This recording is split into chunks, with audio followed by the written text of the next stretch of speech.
There's been an update leak regarding Tony Khan's major announcement. WWE legend Virgil has revealed serious health problems, and an AEW star has revealed WWE's harsh parting words to them when they left the company. Find out who in a bit. So, Tony Khan's big announcement. It's been teased and teased and teased, and the hype train has left the station, and it could be one of 9,000 major announcements. He likes his major announcements, and he teased one ages ago, and it was like, which one's it going to be? And of course, it was Ring of Honor. He's bought Ring of Honor. He's got another one, though. Yeah, it's just been floating around, and he's set to make an appearance to, reveal what it is and do the big, dramatic curtain pull. But it's kind of got the wrestling world salivating. It's kind of got the wrestling world a little bit on the edge of their seats, and they've been mounting rumor-wise, and everybody seems to think, and all the rumor and hearsay that's coming out seems to dictate that it's going to be an AEW versus New Japan co-promoted super show.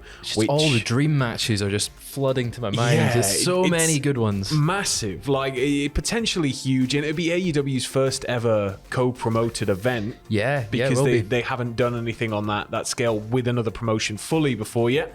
But this has been reported by the Super J-Cast, but they've revealed that a co-promoted show is indeed in the works, and it's set to take place on Thursday, 23rd of June in Chicago, Illinois.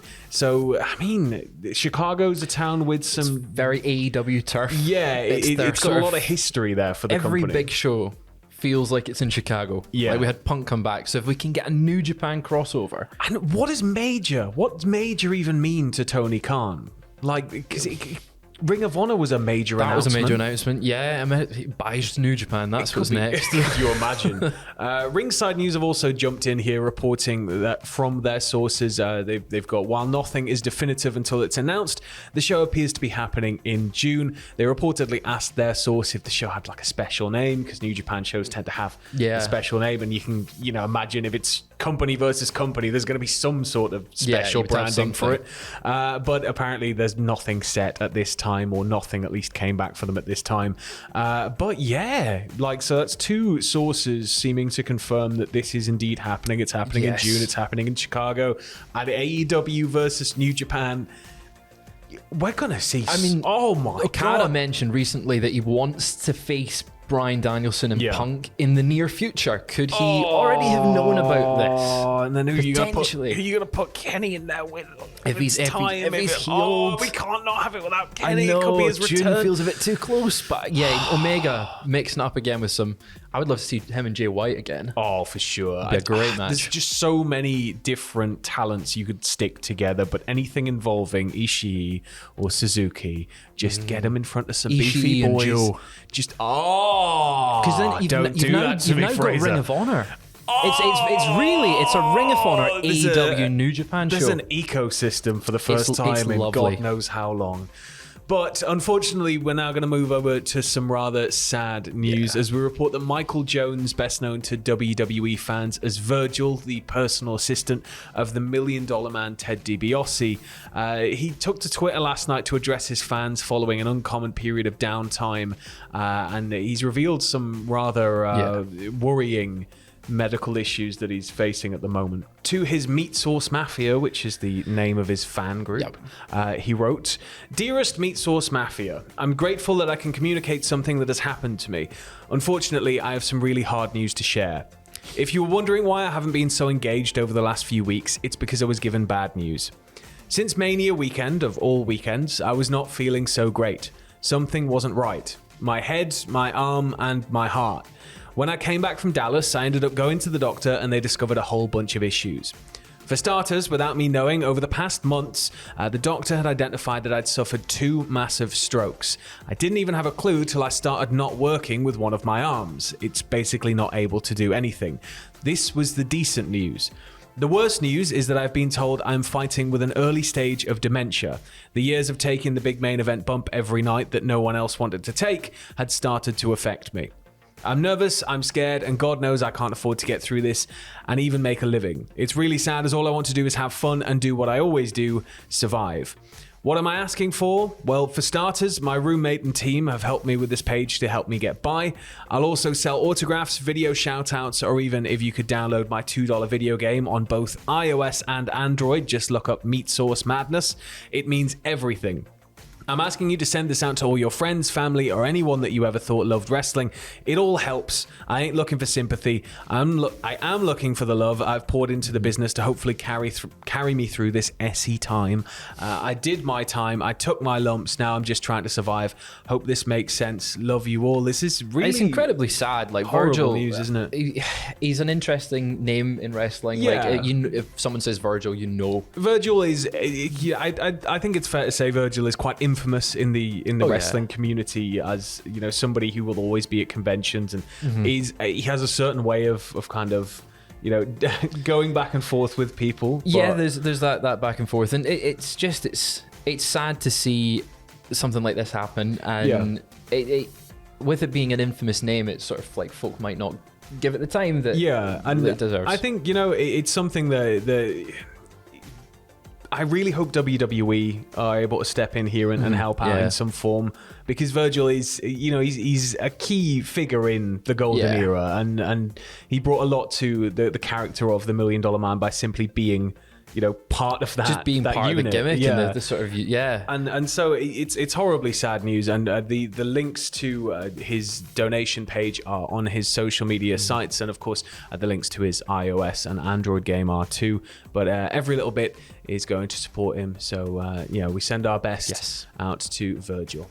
We reported recently about the LA Park family in MLW. They got unceremoniously booted from the promotion after they shot on Hammerstone and Jacob Fatu at a taping in front of a crowd at the ringside area. Just pew pew, very nice. Live rounds, not very nice at all. And Gangrel, who works closely with MLW, has commented on the situation, shedding a bit more light on it. I'll quickly just read out what he said there. He said, "I don't quite know. I don't know if they were upset or if it was just an accident. I think they've gotten a reputation of being a little bit reckless here and there, but they've also gotten a reputation of being reckless when they want to get out of something. So it's really hard to say because I'm not in their shoes, nor did I take the chair to the back of the head like Fatu or Hammerstone.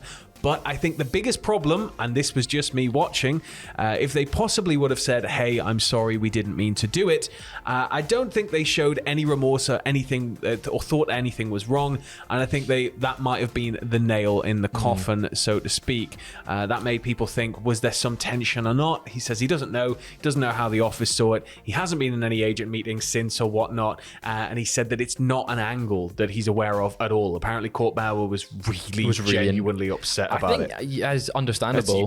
Completely understandable. It was quite a hot topic when it broke, and whenever you hear stories of like workers shooting on each other, and to a situation like this, it's never good. So the fact it wasn't an angle kind of it allows us to be like, okay, cool, they're in the wrong here. This is not something that's part of the sports entertainment. Yeah.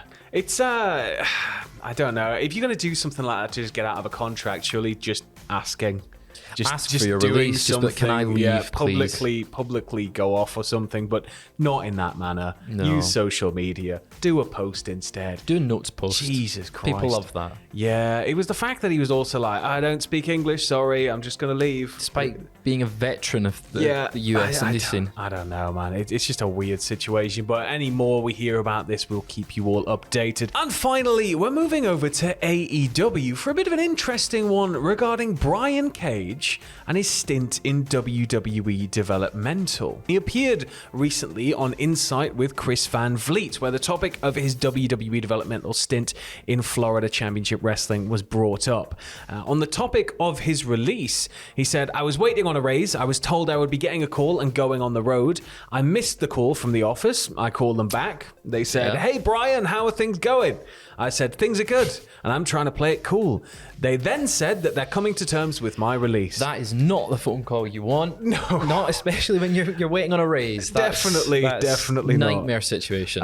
They apparently gave him the reason that he was a little bit too indie and he needed to get some more experience. So he said, I had to go to the indies to get more experience and not be so indie. Doesn't make much sense. Yeah. that makes perfect logic in WWE sense.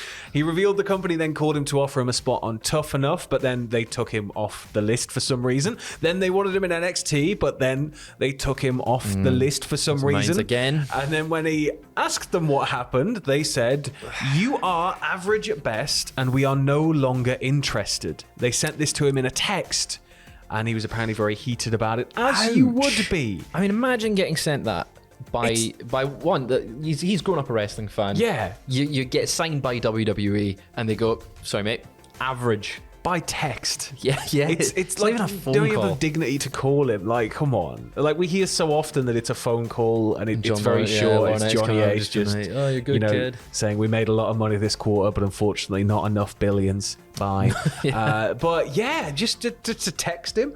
Apparently they then talked to him a lot of times about potential tryouts that just never materialized. And then when it finally did materialize and they were like, hey, tryout, he turned them down because he just signed with AAA and Lucha Underground. They were apparently shocked that he didn't want it, but he said that felt kind of good, which as you would expect. Yeah, I think we can all relate to that. As an employer that goes, oh, you're not getting the dues. But how do you go to a company that, like, how do they expect you to trust them?